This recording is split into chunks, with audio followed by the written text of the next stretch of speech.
Hello, everybody, and welcome back to another episode of the Castaway Anime Podcast. I'm Neon Manta, And I'm Crunchy Bagels. and today we're diving back up the ass of the saddest shogi boy with the second half of March Comes Like a Lion Season 1, and if you want to support us going up even more asses, leave us a like, subscribe to the channel for more episodes of Castaway Anime and other videos, and head on down to those comments, let us know how you feel about the show, and tell us what shows or things you want us to cover. What a wonderful introduction to all our new members, knowing that each episode we just go up asses. That is our job. Listen, it's a dirty job, but someone's got to do it. If not us, who? Who, damn it? Exactly. That is our niche on this platform. 考えるな歩け2五歩8八角成同銀2二銀4八銀3三銀7七銀立ち止まったらもう動けなくなってしまう So before the show started, you were saying that this would be an interesting one. And what I take that as is basically a code word for I should bring back medieval cannons. I should point them at your house. Just get the big iron ball ready, and with the comically large fuse. Returning viewers might remember that this is part of our Exchanging of the Favorites mini-series that we have going on, where we traded favorite shows, or two of our favorite shows at the time, to break the ice, to introduce ourselves to each other, to like judge our taste. I hit him with the Owl House, and he hit me with March Comes Like a Lion. And now, Yeah, it sort of fell apart because of the Owl House season 3 coming out way sooner than we expected. But hey, we've finally returned to Sangatsu. God, can you imagine no how Lion. fucking awful this whole situation would be if Shaft just came out of nowhere and be like, by the way, season 3 coming fall 2022. You think Shaft has the money to fund another season of Sangatsu no Lion? No. That shit would be 5 episodes with how much they have right now. Just make the Sangatsu movie that everyone's clamoring for. No one is clamoring for one. Surely there's more than enough material from the manga to make a season 3, right? I feel like most of the... well, yeah, there's probably enough material for a season 4, honestly. The manga's still ongoing, right? Yeah. It's okay, long and as it hell. started in like 2007, right? Yes, that is the exact year it started, in fact. Yeah. Well, they've got plenty of material to work with. Yeah, it's a long-ass story.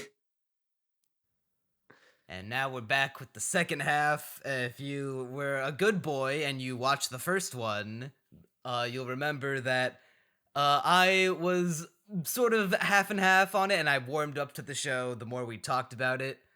And I'm wondering if that situation will repeat itself this time, because now coming to a close of season 1, having seen all 22 episodes of the first season, I'm pretty mixed once again. I have fallen back into the, this show is brilliant at times, but also, dare I say, boring and pretentious? Well, the fuse is lit. Get prepared.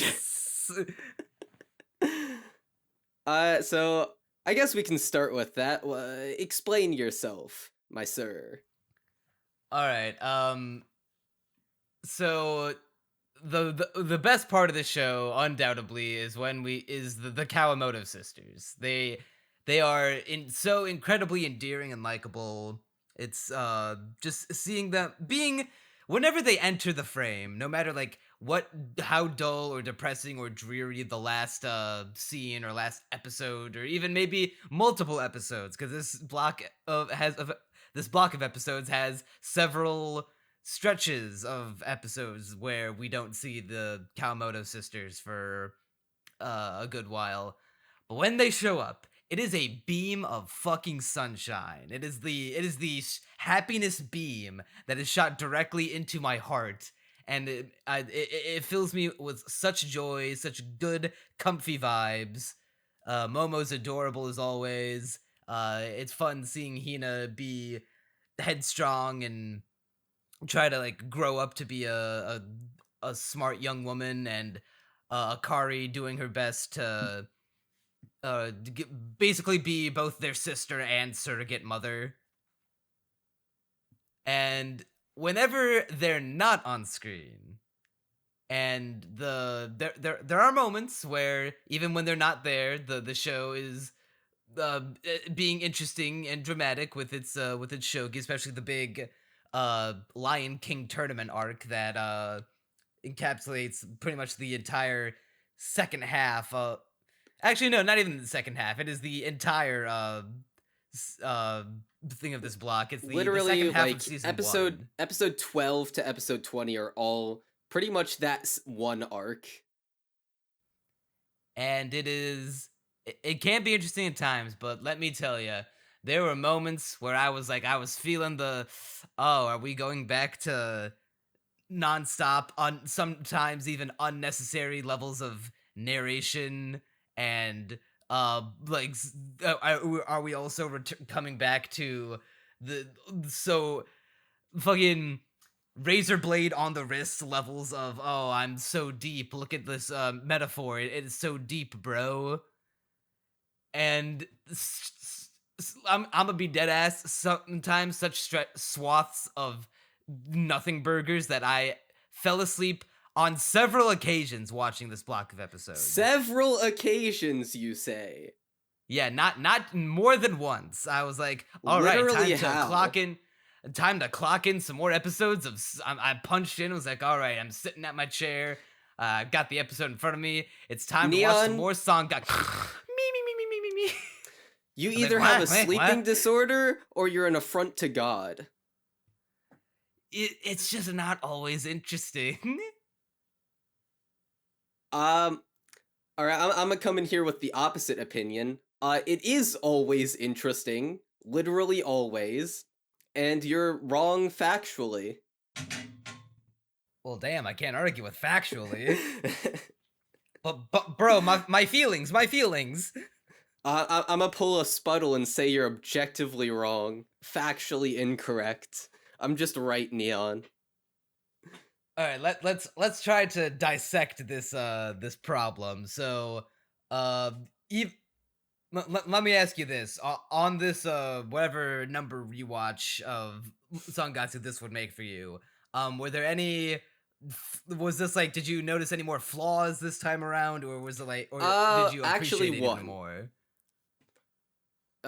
There's one problem that I had going back to this this block of episodes rather, and surprisingly enough, you probably won't have this issue because I feel like it's something you only really notice if you're either really like a visually centered person when watching anime, or if you've just seen it a bunch of times, but the directing, right?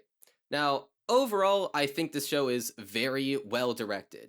It admittedly is at least from what I can tell as a non-manga reader, it seems to be fairly reverent to the manga with the exception of the dialogue, like sort of the comedic dialogue scenes where Shaft really went all out in creating like this very distinct style, which I will praise probably more later into the video. But there are a few, I guess, a few too many stretches where it's just the manga, but also the characters occasionally tilt their head. And yeah, I don't mind speaking of the head tilts. I know that's the meme with Shinbo and Shaft, but like, I feel like this was taken to like parodical levels of like how many times they abuse the head tilt. You're not wrong. I noticed it so many times, and they use it like almost every goddamn episode. That it's like, this is like something I would make if I were trying to like parody Shinbo's work. Like this would be like in a YouTube video of like where someone like, this is the kind of shit like Sylvanas or Caleb Studio, like one of those channels would be like what watching a Shaft or Akiyuki Shinbo anime is like, and like every 30 seconds they just tilt their head. Admittedly, there was a lot of watching this episode where or watching this block of episodes rather, where my mind kept on flashing back to you've seen this because I've posted this image like 50 fucking times ever since I saw it. But the one Tanaka-kun clip of Miyano tilting her head and Tanaka's monologuing, turning her head to a 45-degree angle for no special reason. Literally my favorite anime screen cap now. And that was flashing through my head a few times where I was like, this does feel a bit hollow. When they do it so many times, it like loses its impact. Admittedly, yes. And I don't think most of this block has that issue, especially when you get into the more emotionally resonant scenes and when characters are monologuing and there's like all these visuals sort of like metaphorically portraying their emotional state or what they're saying. I feel like those are the moments where the directing really shines, and even if it is sort of reverent to the manga, the manga, as far as I can tell, just had good shots in general, and B, like, even though they literally go so far as to include this text for the sound effects in the manga, but because they like voice it over in this high-pitched voice, and like it, even if it is literally taking it from the manga and perhaps taking some could argue too much from the manga, it's like, well, they're spicing it up, they're making it, more palatable for the anime, and overall I like that as a directorial tick. But the head tilts, like, I'm a Shaft fan, I like head tilts, but in Monogatari has this problem too in some of its later seasons where it'll just be a normal show, but then there's a Shaft thing every once in a while to remind you that you're in a Shaft show. And to me, parts of this felt a bit too close to that. Yeah, I just like that's the least of this show's problems though, because like overall the directing, I didn't think it was particularly stellar. Like I wasn't blown away. Well, you're just objectively wrong on that too. So many facts being spit right now.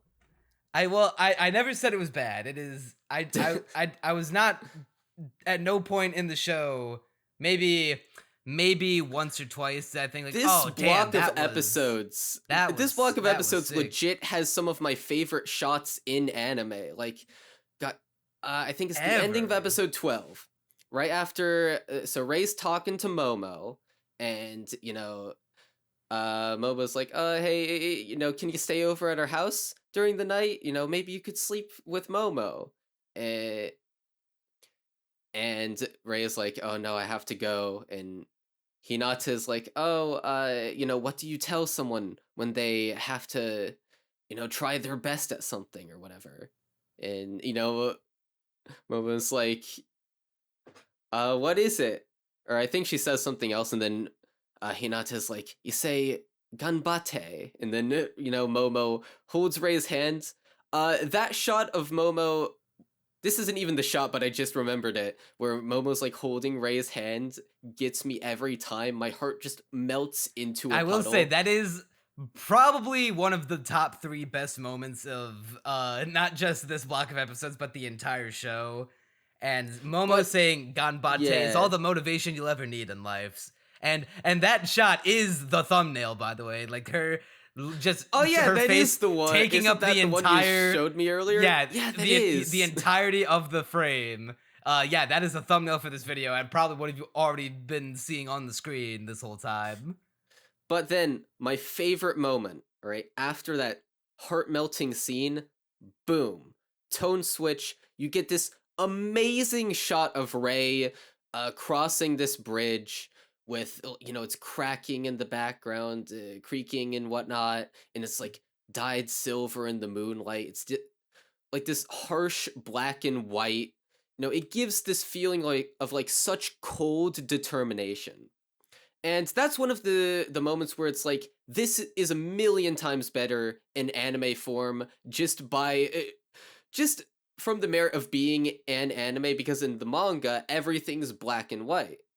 But in the anime, you go from this warm orange color palette of the Kawamoto house to all of a sudden, bam, harsh black, harsh white, the creaking of the bridge. It's so good.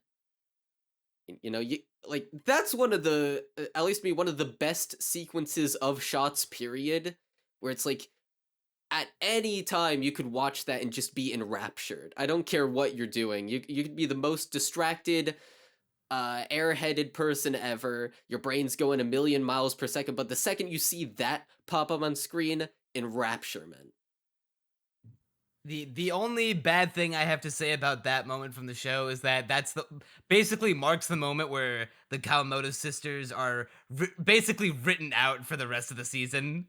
They show up a few more times occasionally, especially in one moment which is just straight up the best moment of the entire show.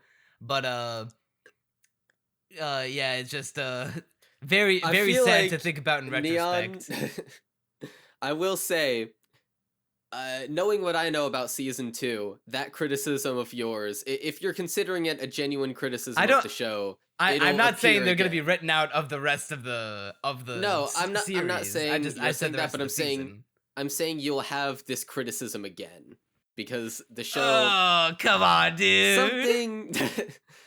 Not specifically for the Kawamotos, but for another character. But I won't spoil that. I swear to God, if Kyoko gets written out of the show, this show becomes unsavable. It's dead, flatlined, time of death. What I will say about Sangatsu no Lion, and this becomes very apparent once season 2 begins. Alright, I guess I'll backtrack a little bit and say this about the nature of Sangatsu no Lion.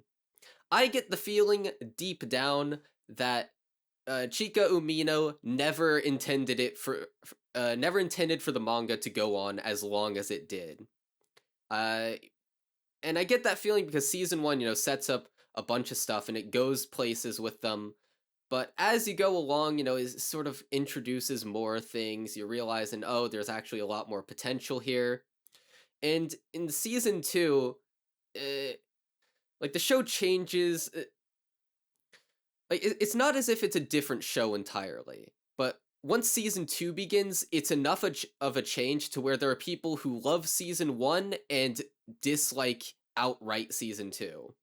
And then most fans of this show consider season 2 to be a massive upgrade from season 1.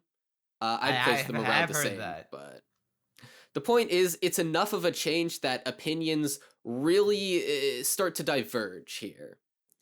And I feel like that's the moment where Chica Umino sort of realized that, oh, this is going to become this super long story. Because Sangatsu no Lion, it's really less about any one plotline and more about a world of characters. And the show has like this super we just wide arbitrarily cast. Decide to sideline them and then focus exclusively on 2 characters. Well, see, that's the thing. Because Chica Umino could focus on all characters evenly, or at least all the relevant ones evenly. But at the same time, it gets to a certain point where it's like, by doing that, you are slowing down the pace of the show too much. And I feel like the way the show actually goes about it is but the show is already incredibly slow-paced. Well, yeah, it is. But I'm saying that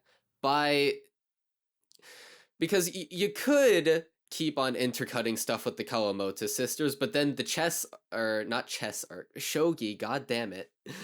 The tournament arc. You're really gonna come out here being like, oh, you're actually factually wrong, and you can't even get the damn name of the game right. That's the entire conceit of the show. The fuse is still going, But it's like, you could slow that down even more in order to show the Kawamoto sisters, or you can, to use your language even, sideline them for a little while, and then you end up with a worse show. Well, I wouldn't say that, but they're literally my favorite moments of this show is, because I thought that, or at least, well, okay. I thought that this show was going to be like, how this family and hanging out with this family that have what they have in common with Rei, that they also lost their parents. And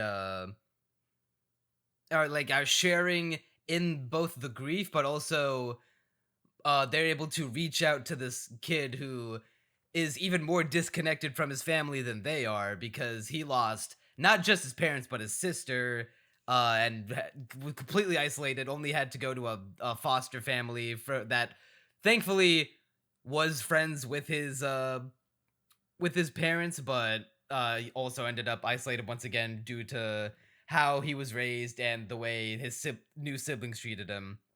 And so I thought what was going to happen is that Shogi was just going to be, an outlet for how he copes with the grief, and he also makes a career out of it, but that the main like emotional core of the show is going to be how these three girls are changing his life, and how he's helping in his own way to change theirs, because Ray is just a member of the Kawamoto family at this point. Like Momo is like as excited to see him as a friend, like pretty much a brother, or like I mean, another Momo dad. literally says in the first half of the season, yeah, like she not thinks a brother.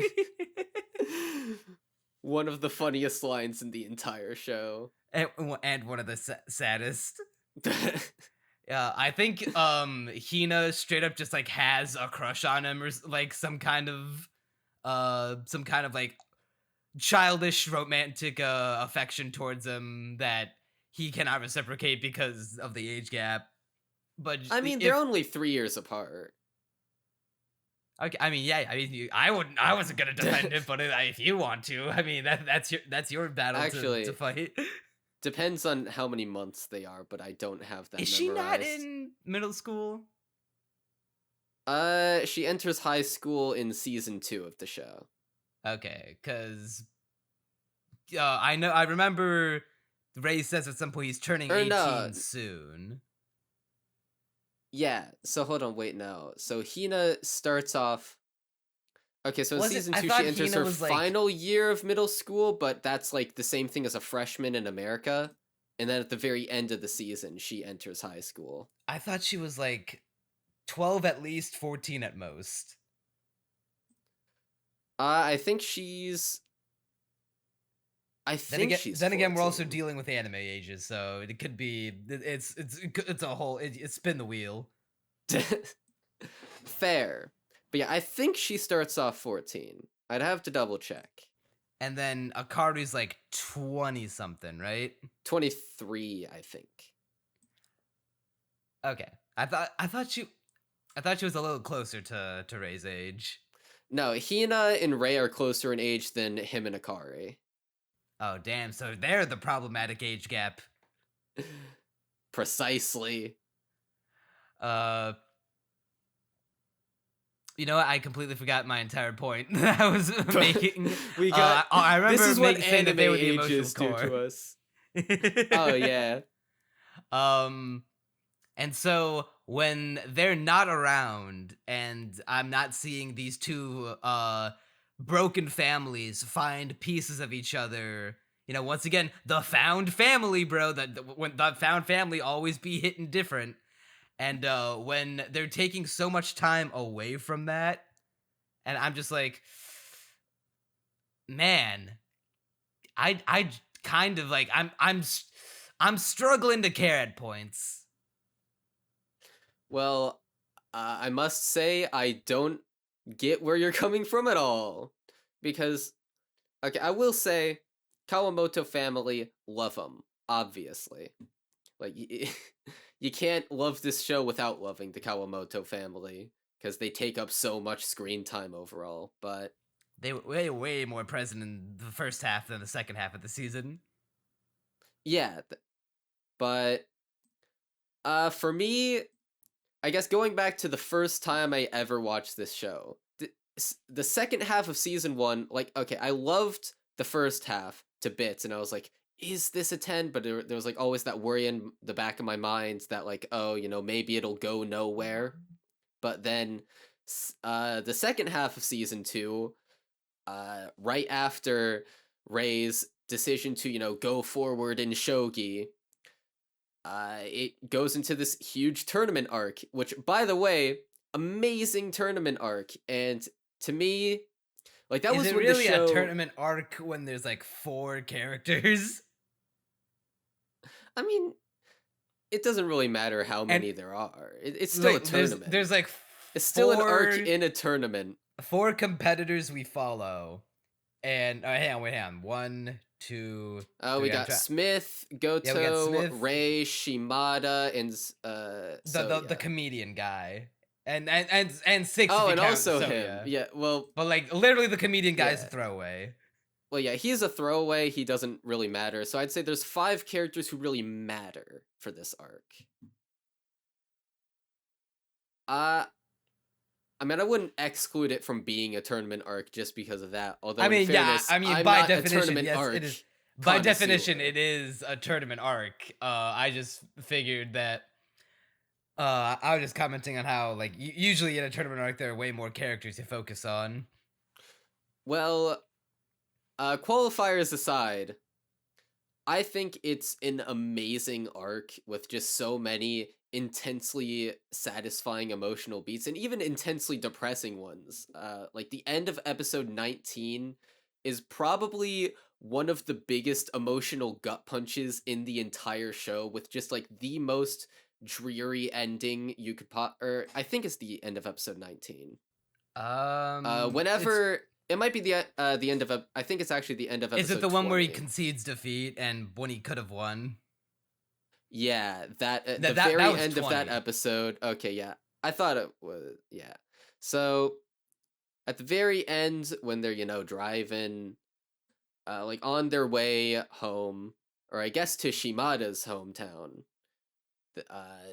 Ray is like looking out the window and monologuing about how, like, oh, like past the thunderstorm I'm in, there's just another thunderstorm. No matter how good you get at shogi, there will always be people challenging you. You always need to be clinging to your title for dear life. Your position is never sturdy. There's never a moment when it's truly over. That is like both pessimistic, awe-inspiring, and completely true. And even applicable to life overall. And like that to me is like such a good moment. It was good. I was definitely more impacted by the Shimada. Did he like realize after did Soya show him that he could? Yeah. By the way, if you had done this, you could have gotten me. Soya didn't. Okay, so what he commented? Oh, you didn't see it, and then Shimada looks at the board and realizes what he did. So it sort of cued him to that realization. Because like that moment where the best character in the show, by the way, based Giga Chad Shogi Dragon Raido Fujimoto, who has never been built up or mentioned in the show until this moment, just inserts himself into the narrative just to shit on Ray for being a child prodigy and being like, oh yeah, some child prodigy you are. You're fucking rank C1. When I was your age, I was a B2 or whatever, bitch. God, Sangatsu no Lion, I guess this is sort of going off topic, but Sangatsu no Lion is the king of just inserting random, oddly endearing characters into the narrative. Like the one guy in the Shogi workshop. The one guy in the Shogi workshop who Shimada so aggro. Hold on, I have the exact way Shimada yeah, right here. So Shimada tells Ray he's a little quiet and has a tendency to glare, but he's not especially angry or anything. And once he gets to know you, he'll become sharp-tongued, but don't let that bother you. Outside of shogi, he says maybe 3 things an hour, but that doesn't mean he doesn't want to be here. It is just so funny. He's I love how he also he's one of the members that like helps facilitate the idea that the shogi workshop is just a bunch of shogi players ruthlessly arguing with each other about what plays are better, getting super passionate about it. Although I'm going super off on a tangent at this point. Where were I we? I did like that moment of the show where Shimada offers to have Ray join his shogi workshop, so Ray for the first time can actually feel like he's a member of the shogi community without just feeling like just an outsider. Well, outsider in the sense of he was definitely within the shogi community, but he never got to feel like a part of any kind of group about it, and he didn't feel the communal love. He was just the Kiriyama fifth dan. He was the fifth child prodigy, but he never made any connections.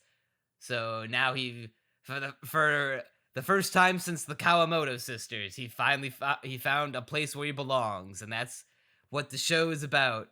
It's about Ray finding places where he belongs. At first with the sisters, then with the workshop, and then right at the end of the season when they combine with the based boys of the mustache twirling after school science burners club to make the shogi science club. That is definitely one of the I'd say actually the biggest theme of the first season, which is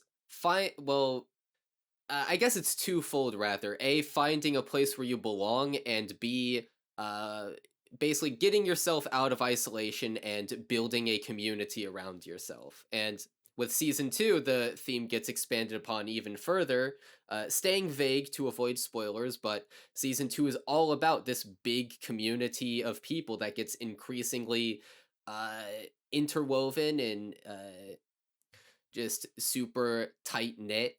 And you get to see in season 2 like this huge ripple effect where one person does this and then it affects this person that way, and just seeing how small actions ripple throughout this community. And season 1 is really building the foundation for that, where there's Ray continuously says like he's basically looking for a place where he belongs, even in the final chapter of the entire season. He's like, this, like, as long as I have this ticket, I can go to another shogi match, I can face someone else. This is where, I'm basically clinging to this to find somewhere to belong, because he doesn't feel like he belongs in his house or with his peers anywhere.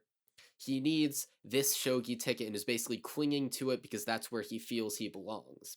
And he, basically throughout the series, makes the shogi community more of a place where he belongs, where he makes actual friends. And he's got the Kawamoto house, and yeah, like you said, the Afterburners club. Basically finding all of these places where he can belong, and specifically with other people, and building that community, that network of people who can help him. Hayashida Sensei even says in another super emotionally resonant scene in the show where he's given Ray advice, and he's like, yo, listen, no one's gonna rely on you if you don't rely on them. The world works by people, doing favors for each other, like, oh, I'll help you out, and then, oh, since you helped me out, I'll help you out. And it's people constantly returning the favor and relying on each other. And so you ought to basically let other people help with your issues. And them seeing that you're like, okay, you're opening up to them, you're hurting inside, and them seeing that, they'll not only be able to help you and make you happier, but they'll also feel comfortable opening up to you. And it's all about that community and finding a place you belong. That's what it's all about, baby. And I feel like the show is at its best at doing that when it's with mixing Ray with the Kawamotos, because it gave him a place to belong just outside of shogi. Because I thought another facet of the show was going to be like the balance between the two, how he balances his pro shogi life as one of the young child prodigies and his social life, because outside of shogi entirely, just completely separated from all that, this kid's got nothing going on. He's like struggling to finish school, not because he's a bad student, but because he just has to take all the time, all these absences to go play matches, and he's got no friends. He's like purposefully moved away from his family, and he's got no connections outside of the he is incapable of making his own connections. People have to make connections with him. Yeah, that is very much the case. And so like that, and when the show is about him, breaking through the shell with the help of the sisters and some of his other friends like Nikaido and his teacher, and he's building up that social life, and even in the face of love of like literally the actual villain we deserve, Kyoko, who got terribly unjustly shafted in this season. I think she only showed up twice. And yeah, that sounds right. yeah, and we didn't get to see her be as like manipulatively evil as she was in the first half, but I do appreciate that we get to see just how pathetic she really is, and how pathetic she admits that she knows she's pathetic. When the hands down best moment of the entire show is when the two best elements collide, when the sisters encounter Kyoko with Rei over by that bridge, and just seeing them be like, oh man, like the sisters are gonna stand up for their boy, and then I can be like, hey sister, back off of our man, of our man of the household, our the fourth Kawamoto sister. I do remember when I first saw the show, just my jaw completely falling to the floor as soon as the Kawamoto sisters get to meet Kyoko. And I Dude, when especially Momo grabbed Rei's leg and was like shaking behind him, like, who's this bad lady? I popped off, being like, yes, the most interesting thing about the show that could possibly happen is about to happen. I especially love, this is going a bit later, but where Momo, or not Momo, Hinata is, severely worried because they're all under the misconception at this point that Kyoko's his girlfriend, and they're all super worried about him, and Hinata eventually goes over to Rei's apartment and is like, yo, what's the deal with that lady? I thought Rei, she was my man, bitch.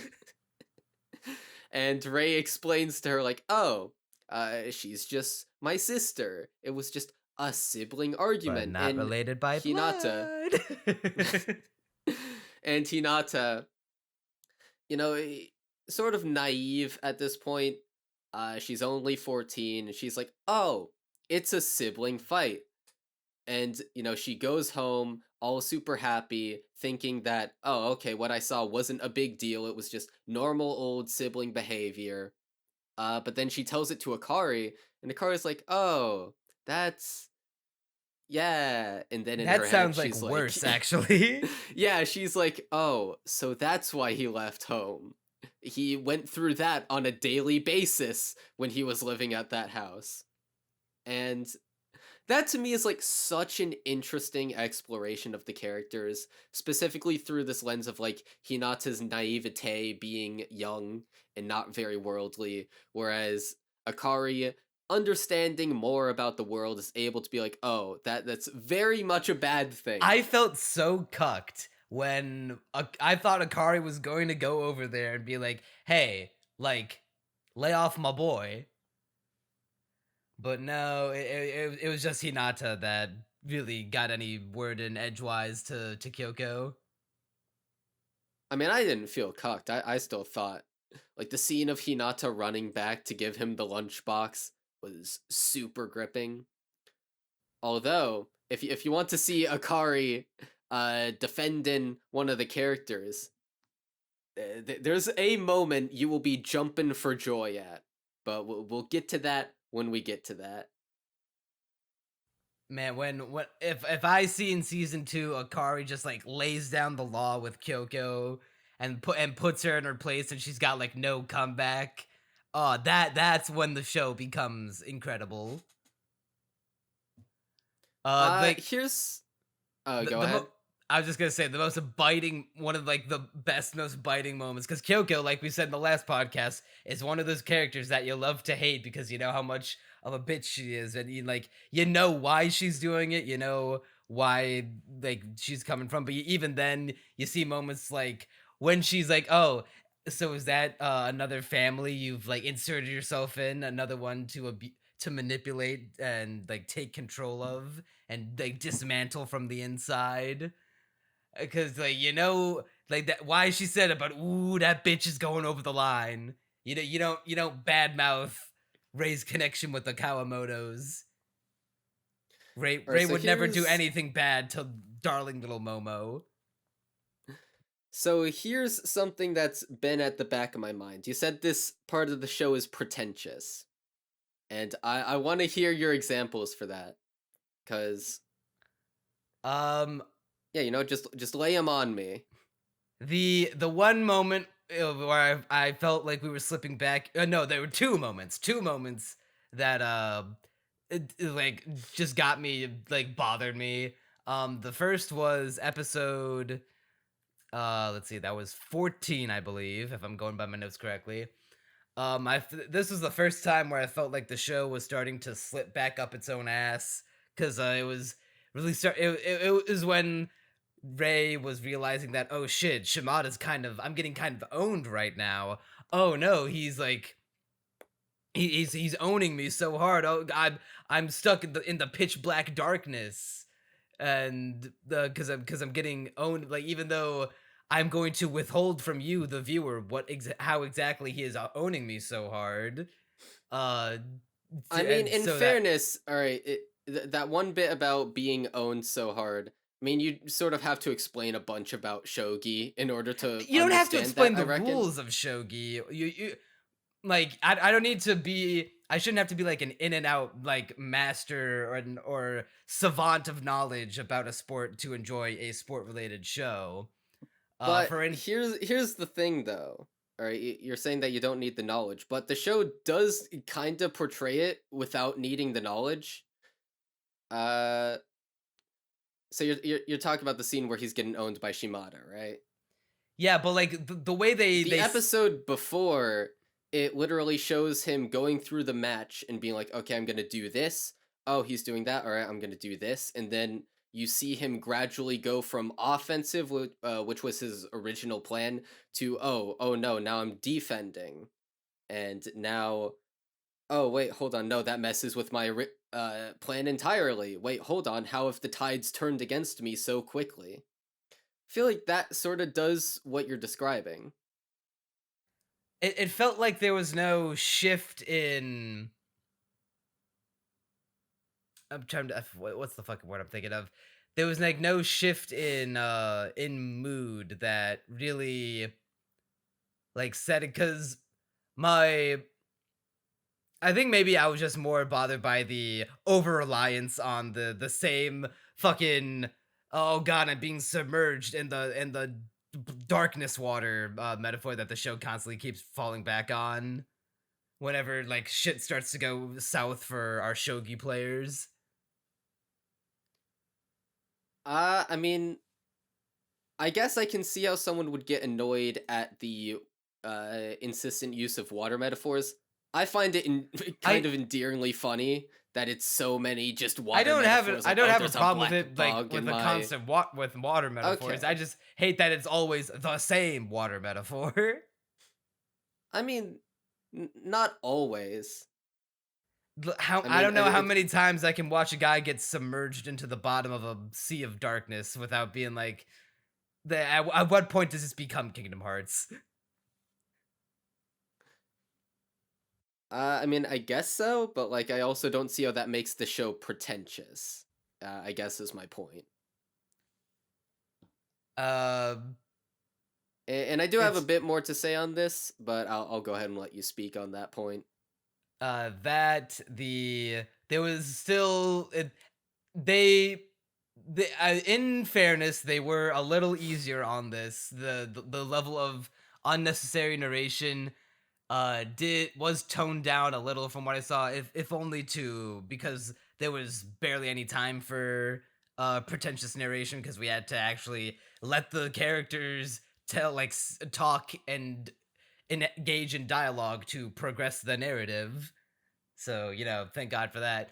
I think the worst moment of this entire show, the one that actually pissed me off, was let's see, I think it was the start of episode 20. It was the if the end of episode 20 was really good, the beginning I fucking hated.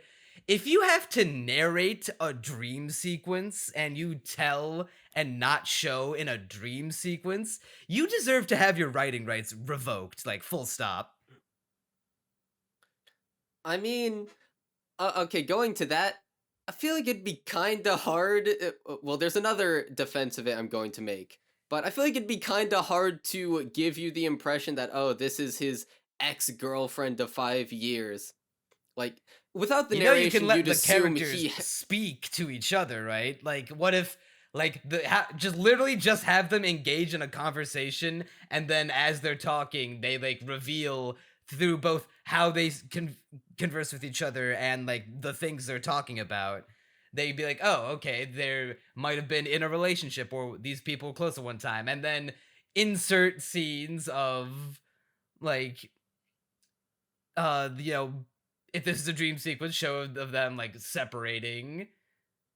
Because like at no point, there's a whole number of things you can do. What you shouldn't do is fucking have the characters having the dream tell you what is happening in a dream sequence where you have literally no creative limits on what you can and cannot show, and you choose the most boring milk toast way to describe to the viewer what is going on possible. Okay, well, I mean, I guess you can. The dialogue point is fair. However, this is where I pull out the wild card. All right. And it's something I realized a bit before watching this block of episodes, talking to one of my friends, Cyanix, where I was, basically talking about novels, and I came to a realization about myself, which is that I like getting directly into a character's head, where it's like, light novels are infamously very monologue heavy, and at times, I to be fair, I mostly read Nisio Isin, and to be fair, Nisio Isin's propensity towards a bunch of monologue does occasionally annoy me when he goes overboard with it. But in general, I like first-person stories, at least when I'm reading a book, because then I get more immediate access into the character's thoughts. Now, for anime, obviously you can't just have the characters constantly narrating, because then it would actually be completely terrible. But for this dream sequence, right? What you're saying is like, oh, that's the most boring possible way to portray it. To me, it's like, well, the entire point of the scene is Shimada looking back on his life at this point. Everything he's done up to this point. And you can, sort of hear in both his tone and the way he's saying everything, where, he's getting super nostalgic. And it's like actually paining him. And it's like, to me, the scene is in a way enhanced because we get to hear him say these things where it's like, oh, him reminisce about his past directly. It's a more direct way of showing his feelings on the matter, where if you just showed it, I feel like you saw it almost as like an exposition scene to tell him his backstory, when to me, the way I see it, it's more of a also come off of that at the same time. What did he say? You were sort of cutting out.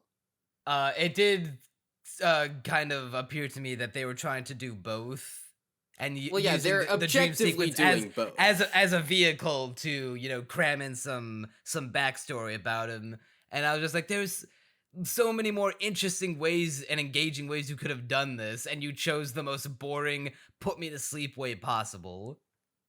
Well, it was not boring, and it did not put me to sleep, because to me, hearing him say that and reminisce directly about his past is very engaging to me. You get to hear him nostalgically and almost sadly narrate it. I feel like it just would have been better. Like, even if we had to keep in the narration, could it not have been at least like an after the fact thing, where it's like we see him What do you mean engage in after the the fact?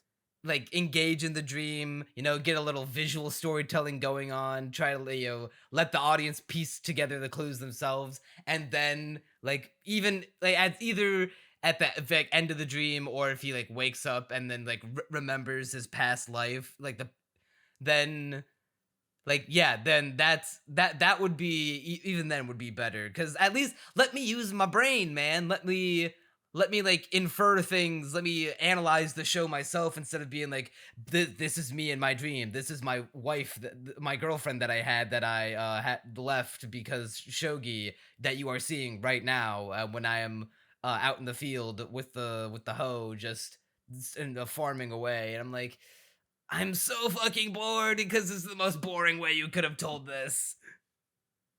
I mean, I feel like at least to me, having it after the fact doesn't really change much.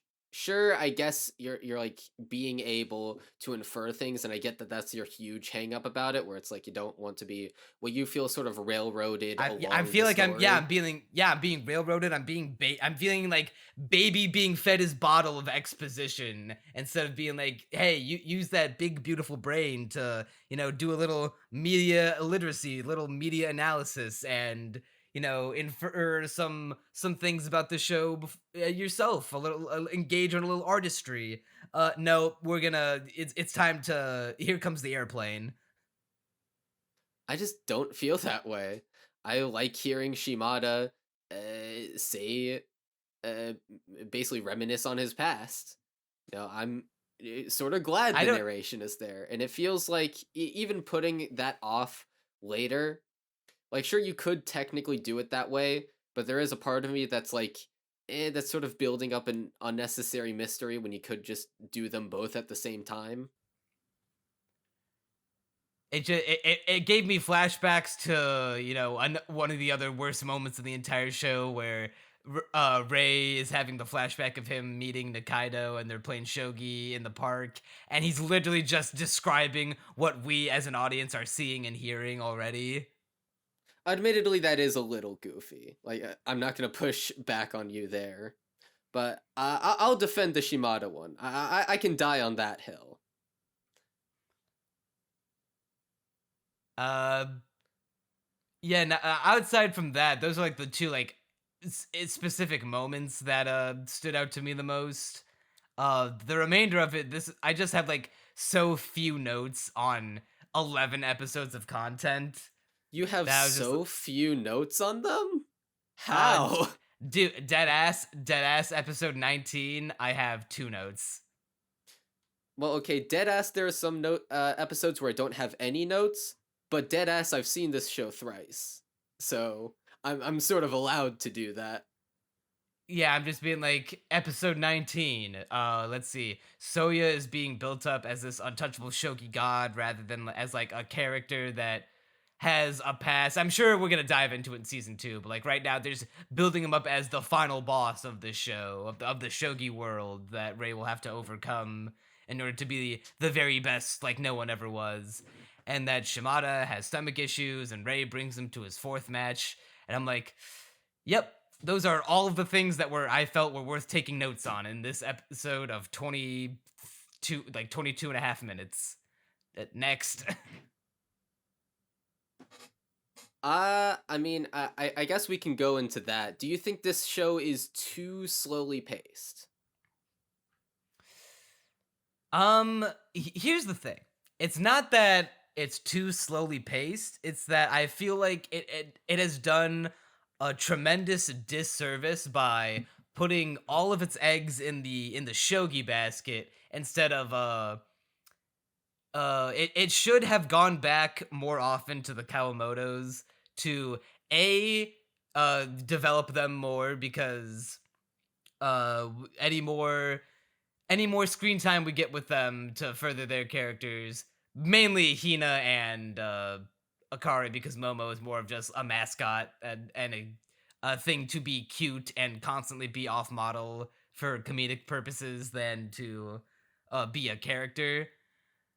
But it's not like Hina has absolutely nothing going on. What happened to Baseball Boy? What happened to everyone's favorite Baseball Boy? He gets nothing. He is gone. He is removed from the series by this point. I was kind of fascinated by that and the connection he had established with Rei and Hina. I guess that's just pissed in the wind now. Yeah, it's just piss in the wind. It literally is just piss. Wink. But anyway. and if you're referring to the Panda Global Zane thing that I we were wasn't talking about referring earlier. to that at all, but okay, I was gonna say I don't know if there's some kind of like season 2 joke involving him, then you lost me. Exactly, but I feel like, oh man, does Baseball Boy piss himself in season 2? Yes, in episode 17 of season 2, we get the infamous Sangatsu no Lion piss scene. It is an immaculate 11 out of 10. The entire fandom popped off collectively when they saw it. It was a huge, pretty much the climax to an arc unto itself. But sarcasm aside, I feel like this just comes from... He actually did piss himself? Yeah, completely. Damn. But season... Okay. I feel like this comes from just... if I had to speculate... Well, no, I don't even need to speculate. You said that the Kawamoto family is the only thing you like about this show, pretty much. Not the only thing. I also like Kyoko. Well, okay, aside from... I feel like... Kawamoto family and Kyoko. Is it fair to say those are the two main things you're coming to this show for? Well, those are the two, like, my favorite things that I come away from. I enjoy Nikaido as well, and I love the rivalry and friendship that buds between him and Rei. But then I think back to stuff like the Baseball Boy, the Nikaido's health condition, which if I remember in season 1 was like played up as being like actually pretty fucking serious, but is just kind of all but neglected. He might as well just be a normal healthy human boy in this half of the season. I can't help but wonder how much better the show would be if it were less focused on just Rei and more of like an ensemble kind of show where we follow all of these guys and rotate between like a revolving door, and like we every once in a while will check in on another aspect of the story and how all of their stories intersect with each other. You want to know what show you're really describing right now that you're really reminding me of that I think you'll really enjoy? It's called Sangatsu no Lion, because at least to me, that is kind of what the show is. I guess it just comes from you wanting it to rotate more frequently. But to me, Sangatsu no Lion is about building a world and, doing arcs with those... Nikaido doesn't have a thing going on in this half of the season. Fair, he is just... Alright, to be fair, my perspective is a little tainted from the fact that I've seen 2 seasons of this, whereas you have only seen 1. So I know what does get furthered and what doesn't. But yeah, this is all season 1 impressions. Yeah. I'm sure. I have no reason to doubt that season 2 might. Well, at this juncture specifically, I guess I should say I have no reason to believe or not believe that the show gets better or worse. I've heard that season 2 is better than season 1. But at this, just going off of what this one season, I feel like the characters that we have followed the most up to this point are in season 1, like throughout the entire show. It's been the Rei show. Season 2 has shifted to introducing Shimada as like another one of the main characters, and I feel like Shimada ends up getting more screen time than the Kawamotos. Yeah, if not this block of episodes, absolutely. If not, then at least like when you compile the entire season as a composite, they end up with roughly equal amounts, because like they're definitely more prevalent in the first half of season 1. the entire thing, I'd say Kawamoto definitely gets more than Shimada. But Shimada, in his stretch of episodes... Maybe I've just forgotten so much of the first half of the first season, but I was like, every time that we were like, we were focusing so much on Shimada this entire second half that every time that the Kawamoto showed back up, I was like, oh, my pulse! My heart has been started once again because Momo is here now and everything is better. I can see the clouds have parted, the sun is shining down. Here's a question that I wonder. What do you think of Shimada? He is... I was bored with him at first because I just thought he was going to be an obstacle character. He was going to be... I thought he was going... Because Goto ended up being just an obstacle character right now. Because his Goto's thing is that he is the guy that Kyoko has been thirsting after and chasing after this whole time. I thought it was just going to be like some punk at her age, but no, it was some punk twice her age with a wife in the hospital. His 40s. Yeah, and at first, here's how I inferred what is happening between him and Kyoko. At first, he was like not really engaging with her, but like keeping her around just like to like toy with her just as like a pleasant distraction while his wife's in the hospital. You know, he didn't like never intended to full on engage with her. Like, yes, you will be my girlfriend, Kyoko. But he definitely was being a little scummy doing that. Not being... He's in a position of both pushing her away, but also not rejecting her advances. Where it's like, he seems sort of almost conflicted about it in a sense, but seemingly okay with just keeping Kyoko around. Yeah, he keeps her at like an arm's length, where it's like, yeah, it's to me at least, because there are moments where he's just out like, oh look, my stalker has arrived, and be gone, thought. I thought I said I want nothing to do with you anymore. Yeah, and he just ends up being rude. Yeah, he ends up more as a vehicle for both Kyoko and Shimada rather than being a fleshed out character himself. I don't know if that changes in season 2 or not, but he is essentially an obstacle. So I had figured that once Shimada fucked off after fuck me. Once Shimada epically owned Rei in the Lion King tournament, and I thought he was just gonna like become sort of like an obstacle character for Rei, being like, oh man, I thought I was like up until this point he had like kind of struggled a little in shogi, but never to a point where he was like, oh man, I won that game by the skin of my teeth. He just kind of beat every person he came into contact with until Shimada, where he hands him his first big fat L in the series, and just like, hey kid, your Lion King tournament, you're out of here. If that didn't give you a pulse, I don't know what will, because that I was surprised to see him be because it was effective. The shogi god that we have followed, the saddest shogi boy who, while he was capable of being challenged at times, at no point did it ever feel like he was on like the receiving end of an ass thrashing. Like he always came out of a game, the first head and half shoulders of the season. above. Oh, you can continue?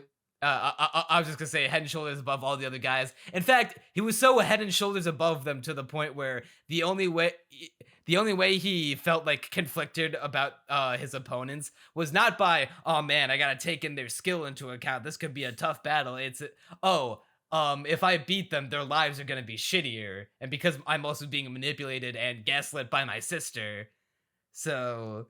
Like, yeah, that's where the real challenge and the conflict came from. Season 1 was definitely very hyper-fixated on, like, the emotional aspect of it, because that was the story it wanted to tell. And then once he gets over that, all of a sudden, now we can go have, like, this amazing match where I love the way it's presented, too, where we don't even see Shimada's full face until Okay, so the way it happens is that like is always sort of cutting off Shimada's face, or like his hair is in front of his eyes, and his eyes aren't even drawn in, and it's being shown from a distance. The camera is doing everything possible to avoid confronting Shimada, and the reason why it's like that is because Rei at this point in the story is just completely blowing past Shimada. He's like, oh, I'm gonna face Shimada, and then then I'm gonna take on the real threat. Just not even really considering the possibility that he lost to Shimada. It wasn't like he wasn't taking the game seriously, but it was like he didn't take Shimada as an opponent seriously in that sense. But as soon as he realizes, oh, wait, I'm getting wrecked, he looks up from the board, and for the first time, we see Shimada's full face. And he says to Rei, yo, you finally looked up. Well, such a killer scene. Time to play, motherfucker. Yeah, I outside of the over reliance of the the dark water metaphor, I did like everything about that. I also love how getting owned by Shimada so thoroughly and completely just fucks up Rei the most that we've ever seen him so far in the show. He is like throwing up constantly and like making himself sick at the thought of how badly he got beaten. How fat the like, L is hanging over the what I love his head. About that scene, it's even more than that, where Rei is basically so the entire time throughout the show, he's been told like, oh yeah, you're a prodigy, you entered in middle school, big deal, right? And although it's not like Rei's egotistical, and in fact he kind of hates himself for the most part, it's still like, I imagine that lent into him just completely, that and being blinded by his emotions towards Goto led to him just completely disregarding Shimada. And it's like this thing of basically his pride being shattered, where it's like, oh, I thought I was all that in a bag of toast. I thought I was going to take on Goto and have my anime shonen protagonist victory lap and fucking wreck his ass. That's what Rei thought. But instead, oh, I actually got wrecked by this dude that I didn't even take into consideration. And it's sort of like this thing. It was like he feels like a complete failure. He even says it, both as a person and as a shogi player. He literally said, like, he's going so hard on himself. He literally says, like, oh, I even suck at being depressed. Yeah, I did write that down as a note. I'm even terrible at depression. I'm like, you sure are, bud. He spends... The way it's portrayed is that, like, he's basically skimping out on meals at first, practicing shogi, but then after getting wrecked by Shimada, he goes home, and in his depression, still not caring for himself, just collapses on the bed and sleeps as much as possible, just trying to while the days away, just can't even, doesn't even want to be awake, and then after a while it's like, oh, I need to drink water, but because he's so nauseous and stressed out, well, hold on, before even the water, he gets to a point where he can't sleep anymore, physically, because he's just slept so much. And so then after that, he's like, oh, I need to drink water. But because he's so stressed out and nauseous and feels so down about himself and just so disgusted with everything, just everything he drinks just comes right back out the other end. He's like puking into a toilet. And there's this amazing moment where he has this, oh my god, what the fuck look on his face, where he's like, oh, this is actually a really big problem. This is beyond depression. This is, if this continues, I could literally die tier threat. Like, bro, it's just a game, bro. I will say, I felt like maybe I'm trying, like, looking too much into this, but he's rank C1, right? He's like Yeah. the fifth level, whatever. And Shimada was eighth. He's like eighth rank, like or eighth year Dawn, rank A, right? Yes. So maybe I'm being an asshole here. Like, should Ray feel as bad as he did that he got so destroyed by a rank A player? I mean, at least to me, the answer is obvious, which is that no one should feel this bad at failing. It's, I mean, okay, maybe if your career is literally on the line, maybe It is then literally you all should he start to has. feel, yeah. And it's like, I understand why he feels that bad.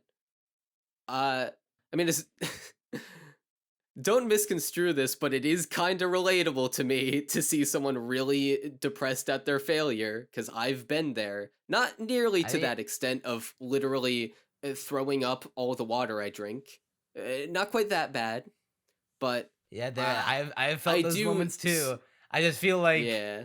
he was just kind of like, well, I get the emotional sentiment. I was like in the back of my mind, I was being like, this is like if I tried to play like Hungry Box in Melee and being like, oh man, yeah, I could totally hang with the big boys and then just get like 5 stocked.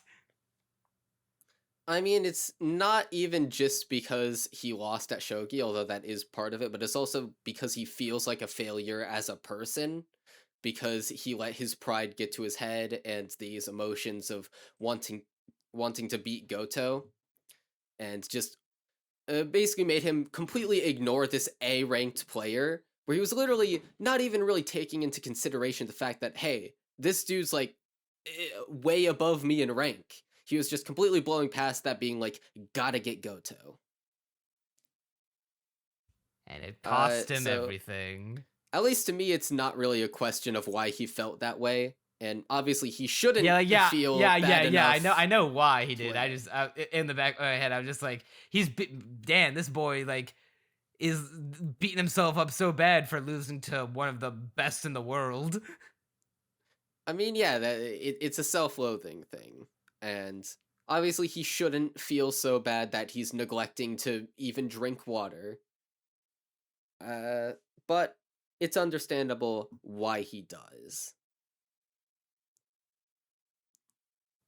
Let's see. Oh yeah, now finally we can talk about Shimada as a character, because he ends up pretty much taking the main character role alongside Ray this season.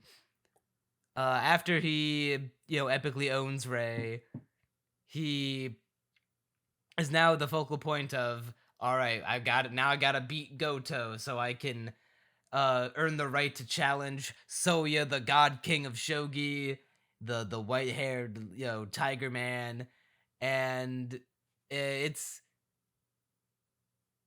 I don't want to say it's not uninteresting. I think back on it. I remember like watching it in the moment. I was like, oh yeah, it's pretty tense. He lost game 1, but he won game 2. And now they're going into the final game, but like now I think back to those episodes. I'm like, it wasn't as special as I thought it would be, or like it wasn't very memorable. I mean, not gonna lie, I don't get where you're coming from at all, because I feel like one of the strengths of this arc is that you can never really tell who's gonna win or lose in a match.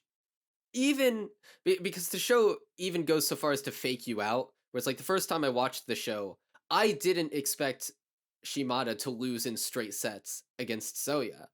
The show was really building up this backstory of like him having this town that he wanted to go to, and it was like, I thought he'd at least eke out a single win, even if he didn't get to go to his hometown, because he needed 2 wins for the hometown.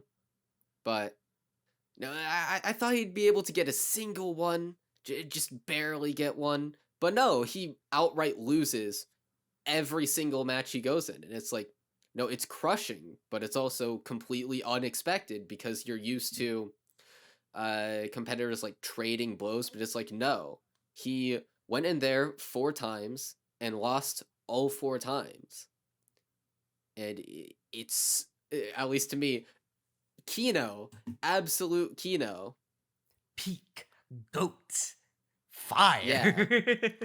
And like you said of expecting Rei to win against Shimada, it's like you really can never tell because the show presented Shimada as basically being a complete nobody, no special traits. And granted, I imagine some people were able to peel back the curtain and be like, okay, they're very intentionally setting up Shimada as a nobody. There's something more to this. But even then, you can hold out hope and be like, okay, once Rei realizes his flaws, he can go ahead and take on Shimada, a stronger person for it. But it's like, no, you never really can predict how a match will go in this show. I think my thing with Shimada is that he's a fine character. He's not a bad character. I just feel like he was missing that special. He's missing some kind of like spark. He never has a moment in the show where I was like, oh, that's my boy. I'm rooting for this motherfucker, or like that, or something that gets me engaged with him, like the level that Kyoko has. Like I'm still thinking about that line where Kyoko's like, oh man, kids have it so rough, you know? They can't choose their parents. Oh wait, but you did, Ray. You chose your parents. You chose someone else's parents. Like that fucking that's probably the best line in the entire show.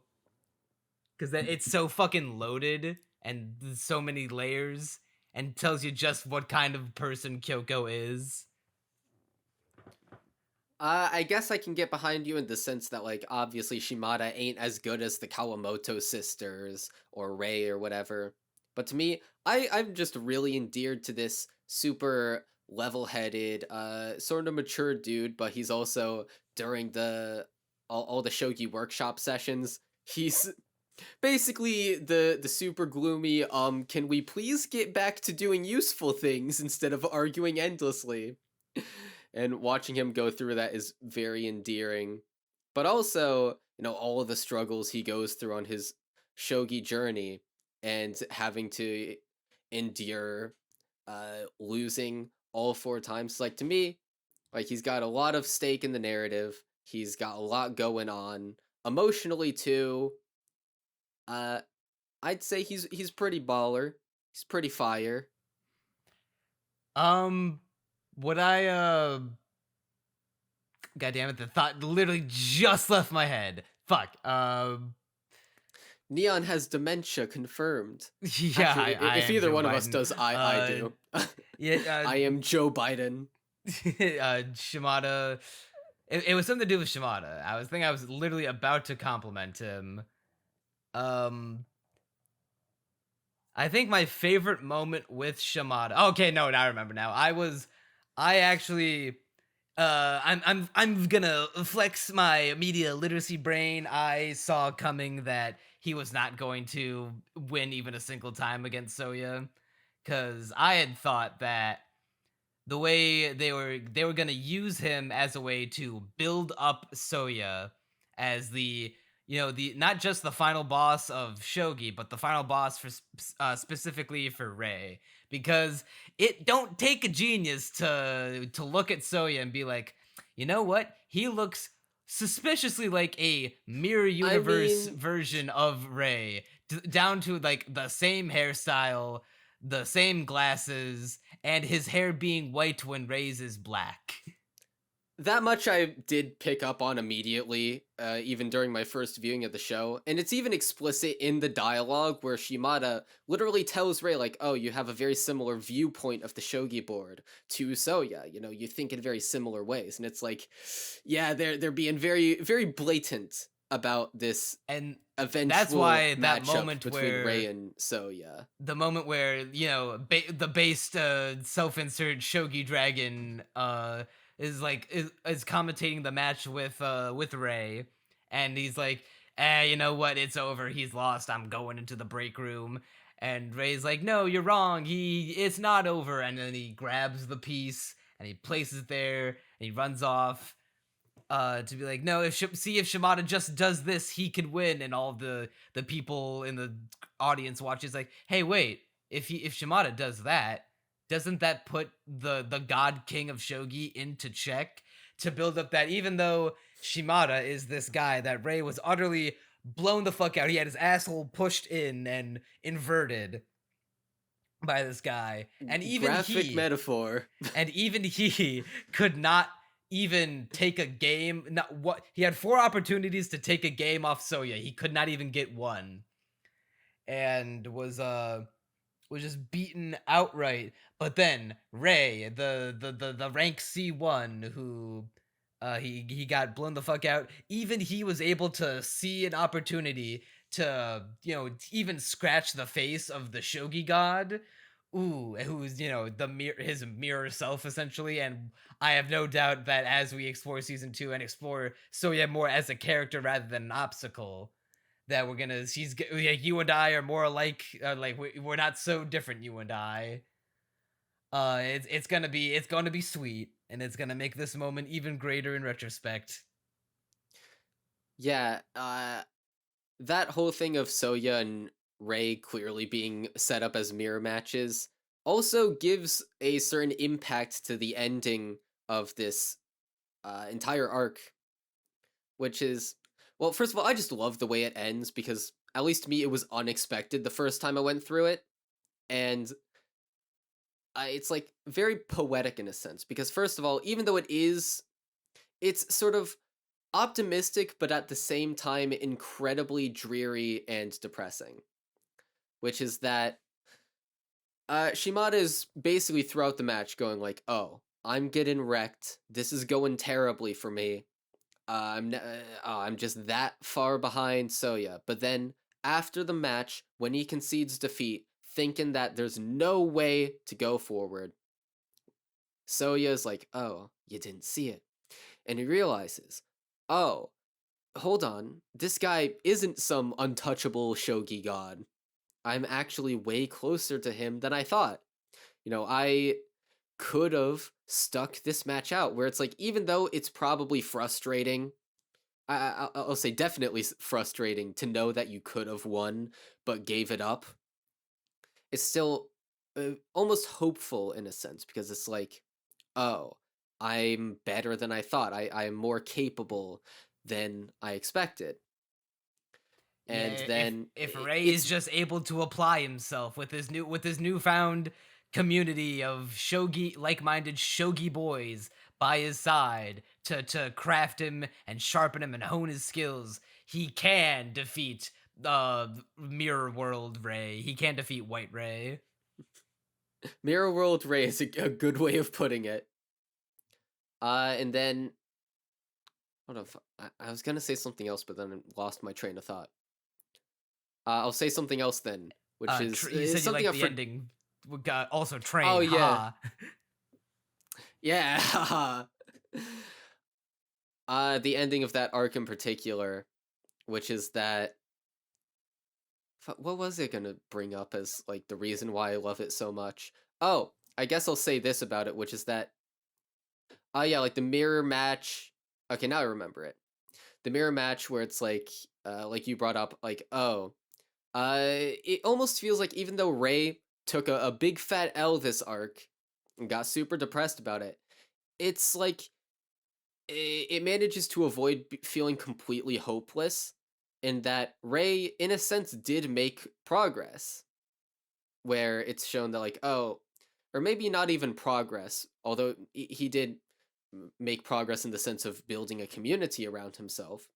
But in terms of raw shogi skill, we eventually get demonstrated as an audience that, like, oh, like you said, the mirror match, where at the very end of the arc, it's almost poetic in a sense, although that might, knowing your perspective, might come off as pretentious.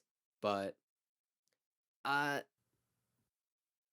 it feels like it wasn't all like, even if it is very depressing, it's not all in vain, because A, Shimada has been built back up even just a little bit, and B, we have been demonstrated that Rei has more of a chance than we thought he did. And at the end, it almost feels like a very direct build up into future shogi shenanigans where it's like, oh, the path ahead is harder than I could have ever conceived it to be. It'll, I'll never have to stop fighting. Moi, chef's kiss. Yeah, I wish that the path we took to get through this entire arc was just not a long, uninterrupted stretch of nonstop shogi adventures, and very, very rarely will we dip back into the lives of the Kawamotos to be reminded that they exist and are a part of the show. In fact, remember when they were here. Uh, okay, here's a question. Do you think that the shogi stuff, like, I I'm don't still think trying it to is wrap bad. my head around. I don't think the Okay. shogi stuff is bad Is it in and of itself. I just is it feel just like that you like the there's Kawamoto sisters so much that any extended deviation from them is going to feel disappointing? I feel like that is, I will say, literally one of my notes that I have is an episode, let's see, 21, I think it was. Yeah, 21, where we're back with the Kawamotos after, let's see, how many episodes have they gone without seeing them? One, two, like 3 episodes of not seeing them.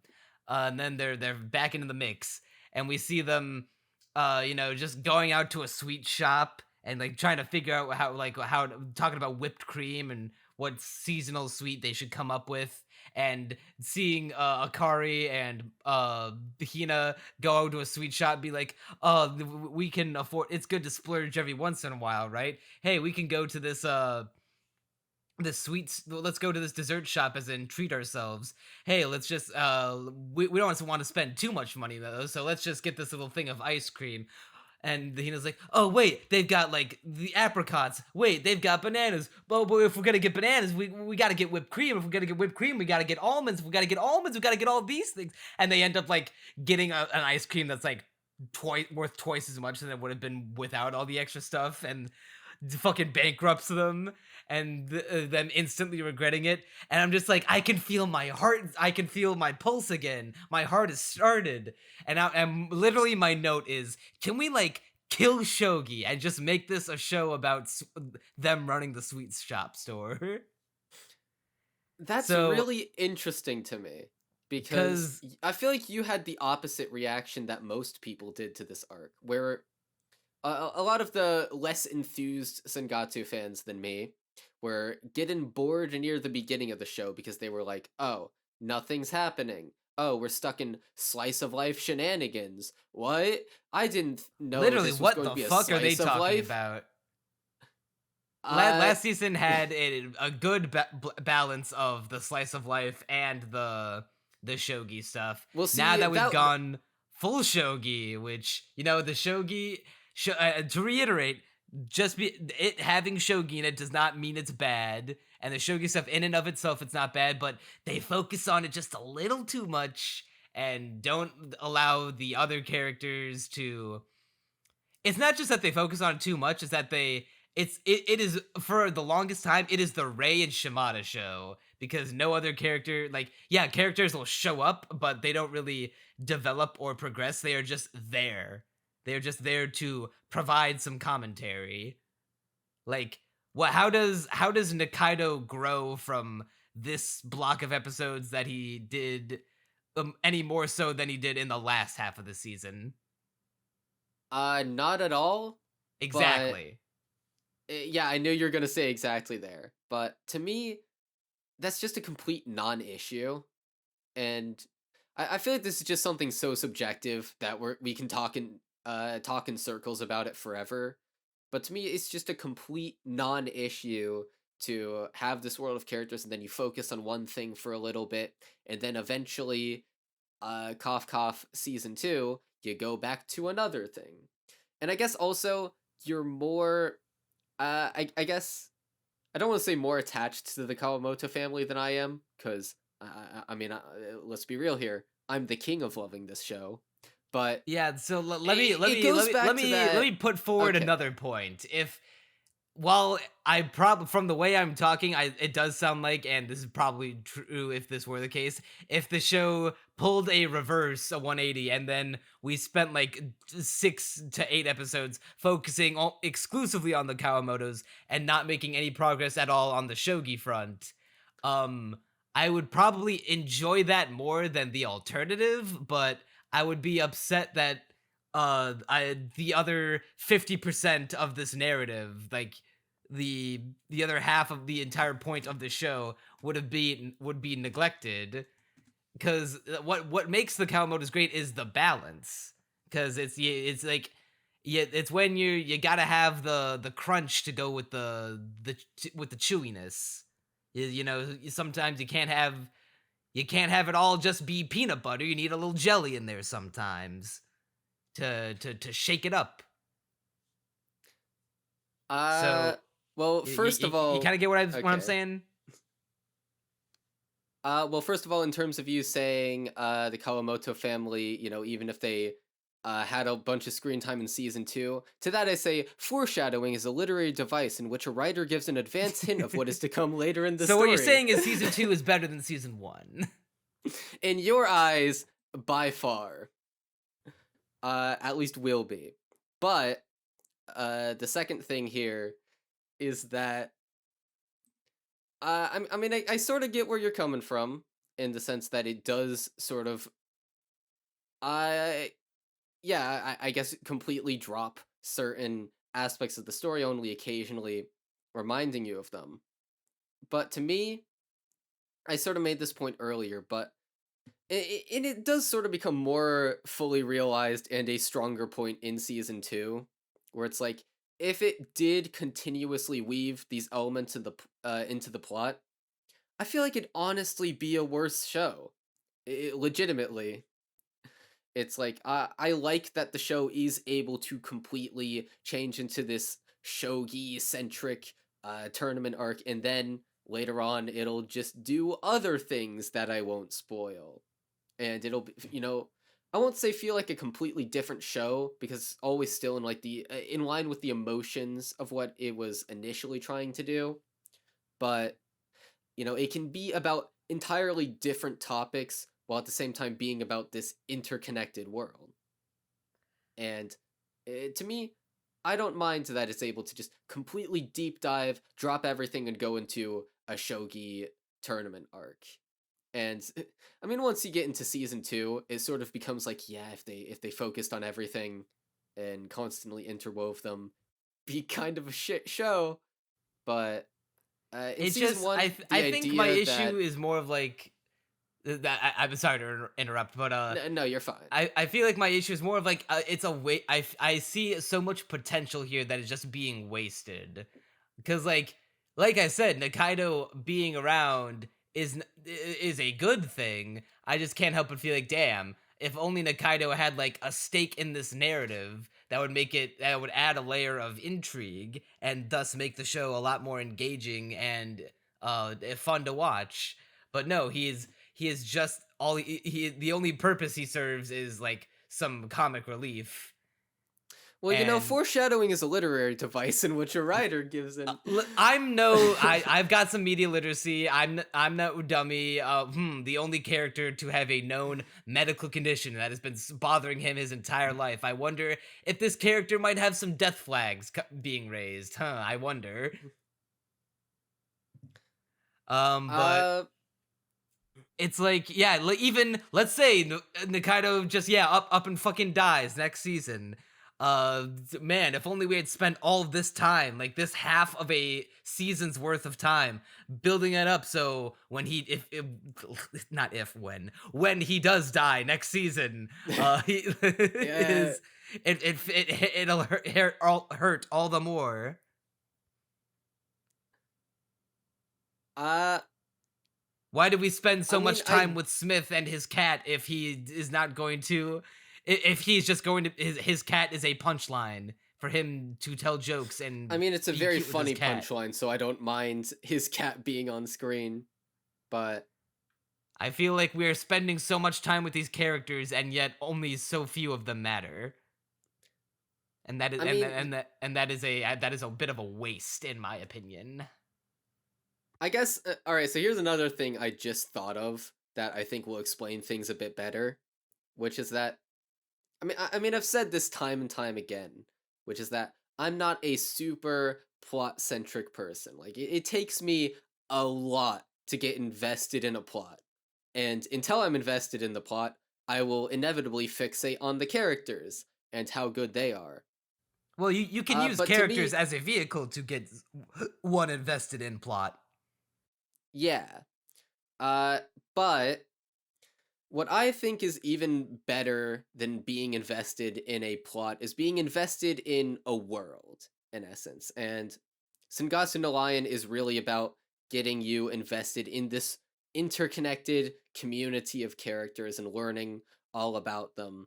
And, inevitably having plots, or, yeah, arcs to fulfill, and plots to go through, and things to do, but more than that, just building everyone up gradually, and each episode sort of adds its own little thing to the world and makes its mark. And so to me, it's like, I don't mind if a character isn't really doing anything right now, because it's all part of just gradually building the world. Yeah, what you're And saying is that yeah, what you're saying reminds me of something that Armagon, who's been on the channel before, has always said, and this is like one of the key tenets for like consuming media. He's a big believer in that good characters can carry you through a uninteresting or even a bad plot, but bad characters cannot carry you through a good plot. Bad or yes, uninteresting characters. absolutely. Yeah, that and I subscribe to that notion too, and I feel like, not to say that this is an uninteresting plot, because there are good moments that come as a result of I some mean, it's character one of the few moments. plots that got me invested into it, so.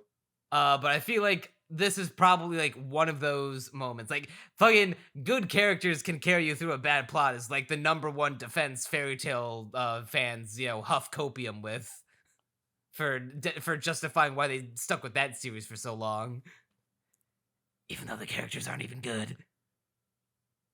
I have no reference to understand what this is because I haven't seen Fairy Tale.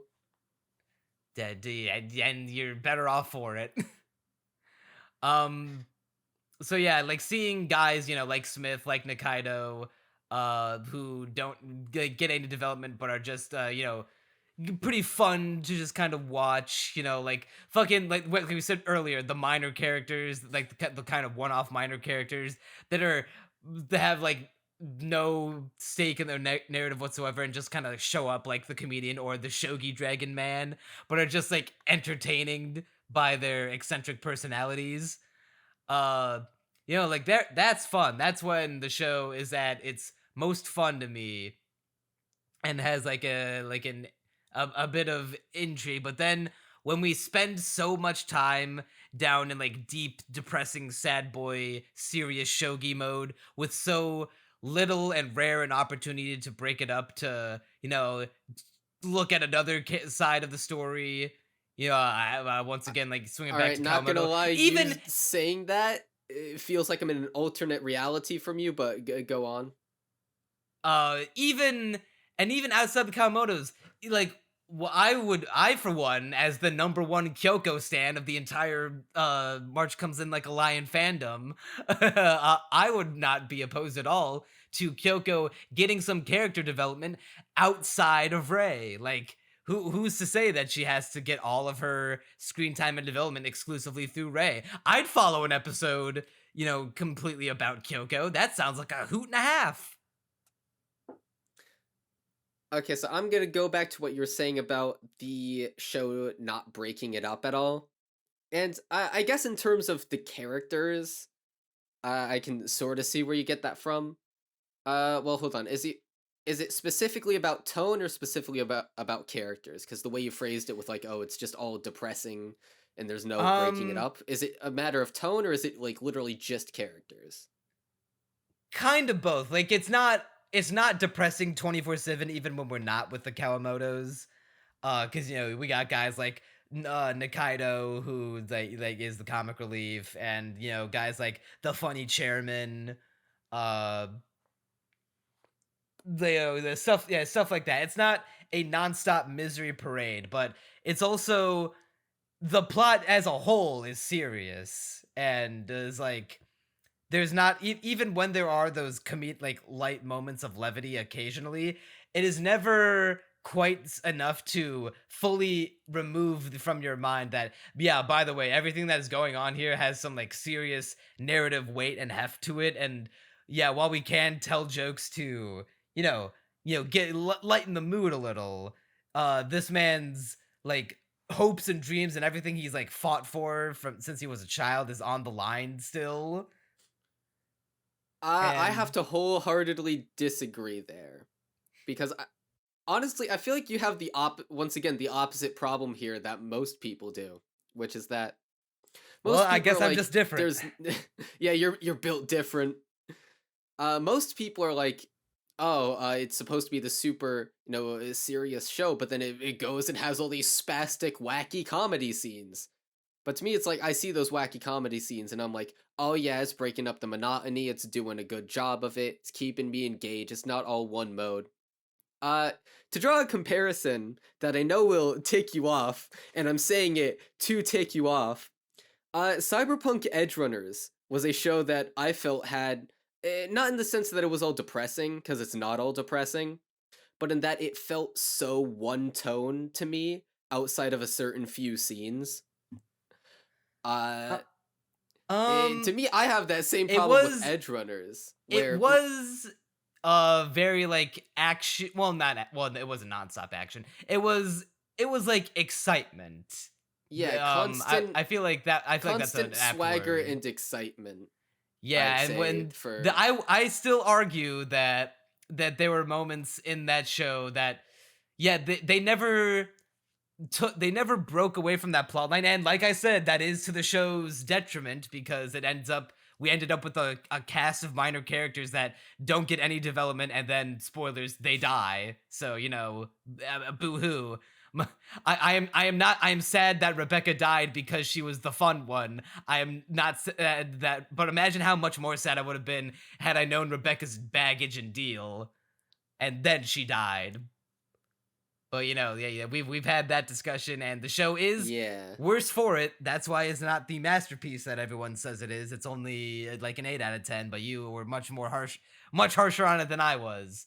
But even in that show, in also half the runtime, it had like moments where they would just like step away from the swagger and step away from things blowing up and people dying, to have like serious down to earth moments of like all the home life drama between David and Lucy, when they're like sitting at home and they're just like, hey, maybe we gotta run away from this whole cybercrime and edge running shit.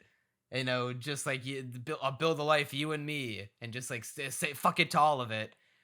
And that helped break up the haze of action, because if it were nonstop excitement, you'd be like, oh god, my heart won't stop beating, I'm gonna fucking pass out, there's so much shit going on, we gotta have a moment to pump the brakes. This is the opposite problem, because like for this show, because while it is nonstop narrative, that it is not the most exciting thing, and it is definitely way slower paced than Edgerunners, because this is not a fast paced show at all. This is not a fast paced show at all. This is a slow burn, and the risk you run with a slow burn show is that if it's too slow of a burn, you could start to lose the audience, being like, because like if you don't pace it just right, then too slow of a pace show starts to feel like the audience has to commit to it more than they feel like they reasonably should. You know what I mean? I mean, I get what you're saying. I just don't really think that applies to Sangatsu no Lion. At I least from suppose my that if you're experience. in deep enough into it, and you are already predisposed to, like, or even if you just it happens to be so your thing that you love it so much that you're able to like be on board with the slower pacing more so than others. I'm coming at this from like, I'm not saying I can't enjoy a slow, intricate boil. You know, I can't just be like a Marvel movie loving, just shove the popcorn into me and I will consume regardless. But it's and who can't like take us some time out to enjoy a slow paced narrative. But there comes a point where I'm like, where several episodes, the stretches of several episodes, an hour of real time has passed. I'm like, whoo boy, I'm like, I'm trying to commit, and I'm committing so hard to the slow boil. Then where sometimes not too much of interest happens to the point where I'm starting to doze off, and then we are able to. I'm being resuscitated by the return of the Kawamoto sisters and Hina, you know, going over to Ray. Even Hina, yeah, the act of Hina going over to Ray's house to retrieve a lunchbox injects the show with so much life-giving juice. The life-giving juices are being pumped in the syringe and flowing throughout the veins of the show, and I'm like, oh my, like I don't have to like try as hard to engage with the show now because these characters now, like the Kawamoto especially, are just so naturally likable and endearing that now I'm here and like now I don't have to like reach as hard to engage with the show. I really feel like hearing you talk and how much you say you were resuscitated by the Kawamoto sisters. It's that you just didn't like the shogi stuff, and that you really, really liked the Kawamotos. It's not that I can't enjoy the shogi stuff. It's just that we went on for several episodes for so long with like without any like anything changing new. in the pacing, and it's literally two characters. We are focusing on two characters in the show with like 10 to 15 characters. Well, the reason why I said that is because, at least from my perspective, the shogi stuff was very continuously moving forward and giving me new things to think about and new things to be wowed by. It was moving forward. It was just, it's just like the speed of which it moved forward was the speed at which it moved forward. I maybe, mean, it can't. I feel like there's a contradiction here. I feel it's a little hard for me to describe the best way I can describe it is that even though the narrative is moving forward at not a brisk pace, but not slow either, at like a pace that is reasonable. That's a good word for it. It feels like because we are like so down in the trenches with this narrative, it kind of feels like even though it's moving at a reasonable pace, the rate at which we are like dedicating so much time feels like it is taking longer than it is. Does that make any sense? I'm trying to think about it. I mean, I guess if you just really want a change of pace, then sure, something reasonable, or even reasonably paced, if it's the thing that you're tired of and you want to see something different for a little bit, then I can see how you could watch that and be like, yeah, like give me something new. That exactly. Give me something new. That is the core issue that I have with, because it is this entire like block ever since as soon as Rei loses and then we focus on Mata versus Goto and then everything with the Lion King tournament moving forward, it becomes the Rei and Shimada show. And I have no qualms with that. And I have several qualms with that. And because what is the point of having all of these other characters that you could devote time to and have devoted time to? Like, what was the point of giving Smith the cat if he like that's all you're gonna do with it? Just like, hey, he has a cat now. Are you not engaged? I mean, I was. I'd like to see what kind of stuff Smith's got going on in his life. I like to see how Nikaido is balancing his shogi loving, like his love for shogi with his inevitable death that is slowly creeping up on him. Well, you see, foreshadowing is a literary device. I feel like we flip-flopped. Like our opinions are completely inverse when it comes to Edge Runners and this show. Well, see, like, the thing because about everything you're the saying main about yeah, it does sound like that, but the main difference is that I'm right about edge runners and you're wrong, and I'm right about Sangatsu and maybe you're you'd be wrong. right about Edge Runners if it wasn't the same type of OST every single scene, making it everything feel nauseating. But we can Okay, put that aside. How wrong you are for now.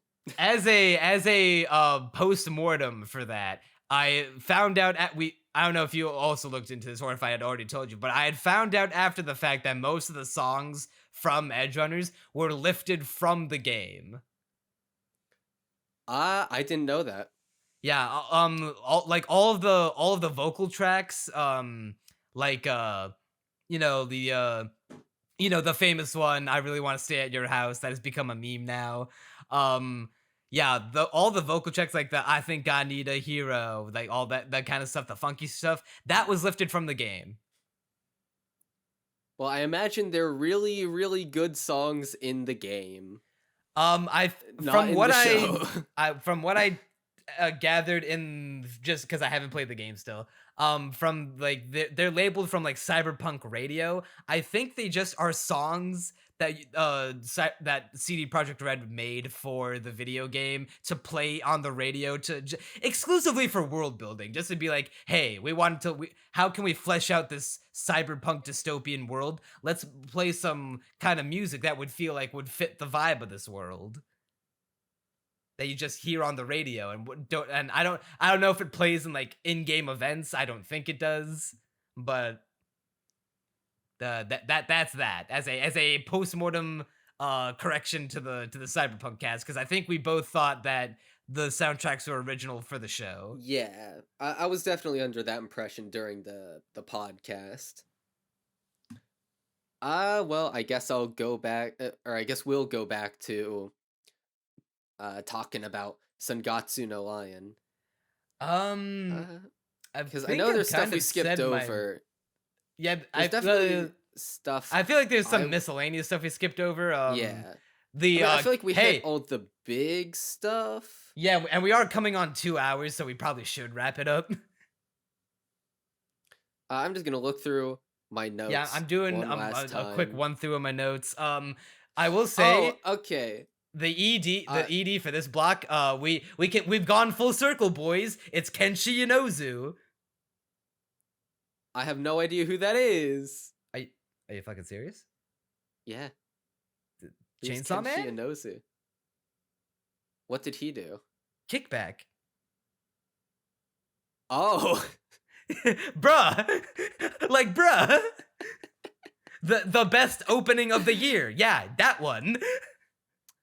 Well, hold on to your horses there. That is a far cry from opening of the year, but nah, fuck, Urasa Yatsura. It's not as good as Chainsaw Man. Well, you're factually wrong. I had a similar moment to that, though. Twice, actually. Alright? So, I realized upon Shimada entering the scene that, hold on, I heard his voice and I was thinking, I was like, I recognize that. Go onto AniList and I realize it's the same dude who voices Kaiki Deishu from Monogatari. And then, a couple episodes later, Kyoko was back in the scene, and I hear her voice and I'm like, hold on, hold on. And I go to AniList, clacking on the keyboard. Kyoko's voice actor is the same gal who voiced Sodachi from Monogatari. 2 Monogatari VAs voicing important characters in this show. Wait, hold on. This can't be right. No, this must have been young Denji. Okay, it is. I went to check on Maria Inoue's voiceography. And Denji from Chainsaw Man was listed. I was like, that's not fucking right. I realized it's a young Denji. Yeah. I'm like, okay, yeah, that makes sense. Like, literally, no fucking Denji, way. That'd be a very She'd be the greatest voice actor of all time. Yeah, that's Orion. That's the ending theme for this block of episodes. Oh, I do want like to ask. I'm not super big on the ED, but I do wonder what's your thoughts on the OP? Not as good. Well, bruh. It was okay. It was okay. I started skipping it after a few episodes. Well, I started skipping it just because I had to binge 9 episodes in a day, and because I've heard the OP so much at this point. But during my first watch of the show, that was like my religiously listen to it, watch it, stay glued to the screen every single time it comes on. Because, not gonna lie, my favorite OP of the entire show, both seasons included, this is peak to me. I was not big on the first opening and the second first opening and ending of this show. It just because I don't think I should listen to more Bump of Chicken. Maybe maybe I'm just not too big on it. But I remember just not being too impressed outside of being like, like, yeah, visually it like objectively looks good. I'm just personally not feeling it. But then I saw Orion and I'm like, oh yeah, this is my jam. Well, complete opposite opinion here, because when I first listened, well, no, not when I first listened to it. Honestly, the first time I listened to it, I was like, oh, what? I liked the first OP better. Then about 3 episodes in, it was like nearly crying when it got to the Sayonara Bystander part. When I got to the end of the first episode of this block, and I was like, I know that voice. Is that my boy Kenshi? Is that my boy? And then it was, and he delivered he delivered a good one. I love the kami-sama doka doshita, like that stuff. Like this is a good one. I look forward to buying it. It was a pleasant surprise to hear his voice in the show. Let's see. I'm looking through that's literally all my notes again. Yeah, I don't think I really have much else to say. I feel like we covered it all the big stuff at least.